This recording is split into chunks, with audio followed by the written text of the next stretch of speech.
What them haters talking about?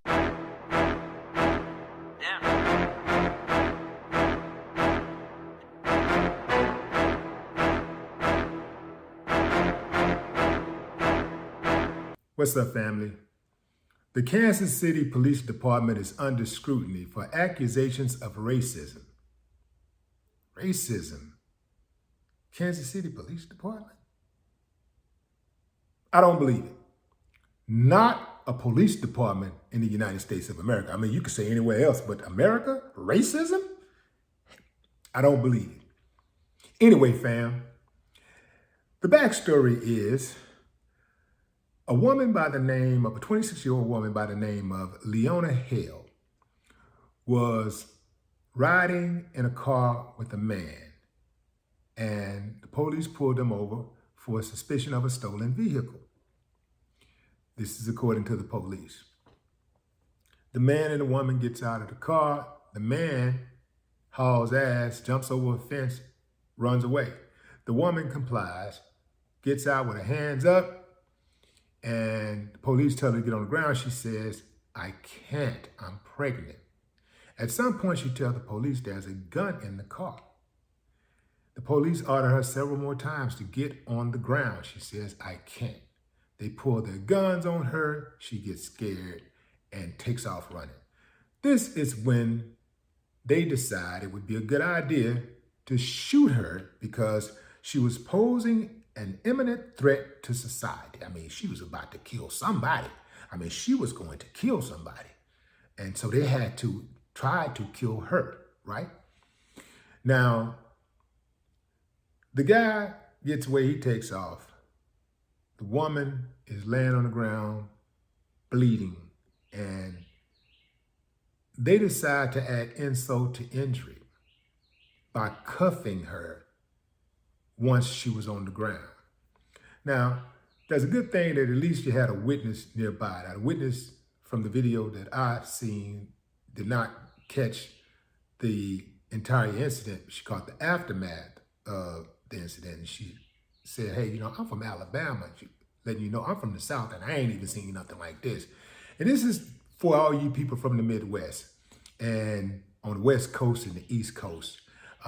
This is America. So if it's in America, it's possible uncivilized behavior from members of the police and members of police departments and law enforcement is possible. It is very possible. Racism runs deep in America. It is ingrained in the fabric of America. It is 100% at all times active.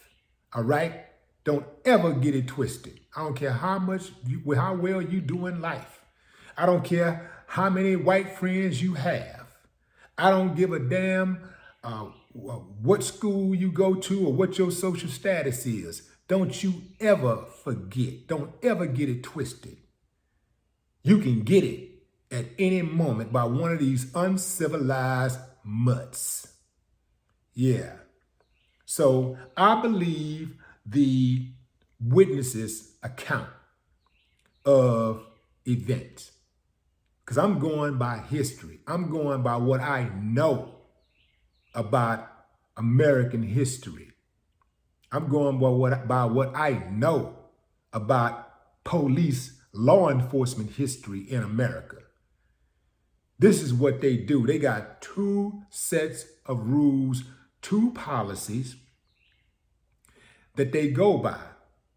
They got one for blacks, and then they got one for whites. Actually, they got three, and then they got one for everybody else. I'll say it again, fam. White dudes need not apply for law enforcement. It's too risky. It's too many of them who are racist. It's too many of them that are quick to blow the head off of a black person, quick to gun down a black person, and give somebody else so much latitude sometimes that person, they'll get so relaxed that they'll give that person an opportunity to kill them. I mean, they'll let the person reach for a gun, move around, do all the ducking and stuff, do the boogaloo and all kinds of shit, and still won't shoot them. They'll let the person clobber them over the head with a bat and all kinds of shit. and they still won't shoot.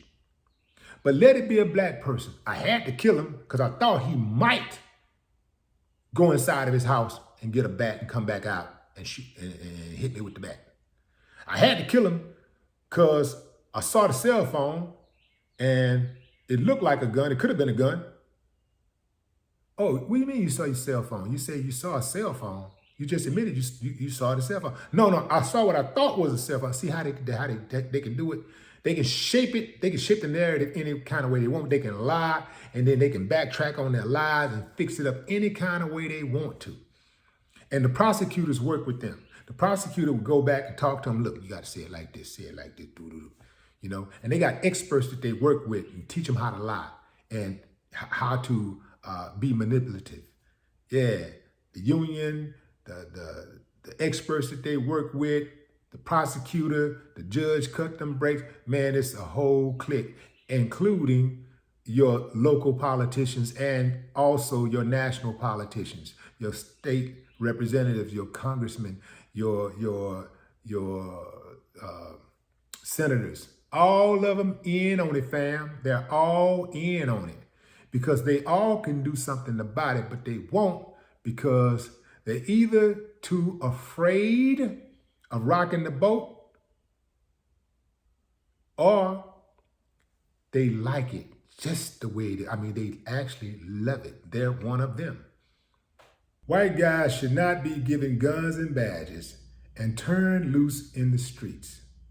It's too dangerous. They're too much of a liability because they have shown time and time again that they don't have the intelligence, the discipline, the empathy to be fair and impartial. A lot of them won't say anything, just like with the gun laws. A lot of them won't say anything because they don't want to jeopardize that seat that wields that money and power. They don't want to do that. They do not want to do that. Whole bunch of cowards running this country, fam. A whole bunch of cowards.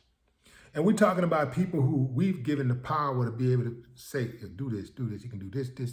These are people that without the backup of the government, without the backup of a machine gun or something, these cowards wouldn't put your duck in the pond. But they talk real slick because we've enabled them. The family absolutely has to sue. I don't care that, well, I won't say I don't care that she survived. I'm glad that she survived. But I don't think she's out of the woods. She's in stable condition. But anything could happen when you've been hit that many times. 5 times, I'm sure no matter what, however she comes out of it, she'll never be whole again. She definitely needs to get some payback. There definitely needs to be some payback, and somebody need to go to jail. But in this type of place, this type of environment, ran by the wicked, ran by evil personified, it's probably not going to happen. Kansas City Police Department has a long history of over-the-top racism. Even the black cops that are on the force in Kansas City, at the Kansas City Police Department, they file grievances against them. They fear for their lives. I remember this guy named Robinson. I can't say his last name. His first name. Herb Robinson. Herb Robinson got stopped by a couple of cops, and he said that he was profiled while he was in an unmarked vehicle, an unmarked police vehicle. He was stopped. He said he immediately knew. He said he wasn't doing anything wrong, didn't commit any traffic infraction, but he knew immediately that he was being pulled over because he was being profiled. And it got real heated. And he said, man, you know, I could have been shot just reaching for my identification. So even if you're a police officer, you still have to fear for your life when you get pulled over by these dudes, and these again are white cops. I don't believe that white cops in general should be police officers. If there's a white cop that makes it to be a police officer, he should be vetted 1,000,000,000 times over. You got to really, really go into his background. He should be made to actually live with a black family for 3 years minimum. At the minimum, he should be made to live with a black family at least for 3 years. I was about to say make them listen to some hip hop or some Marvin Gaye or something, but that don't mean nothing. They listen to our music all the times and go out there, get up out of the bed and go practice racism. So that don't really mean a lot. Anyway, fam, y'all drop a comment, let me know your thoughts. No more talk. What the haters talking about? Damn.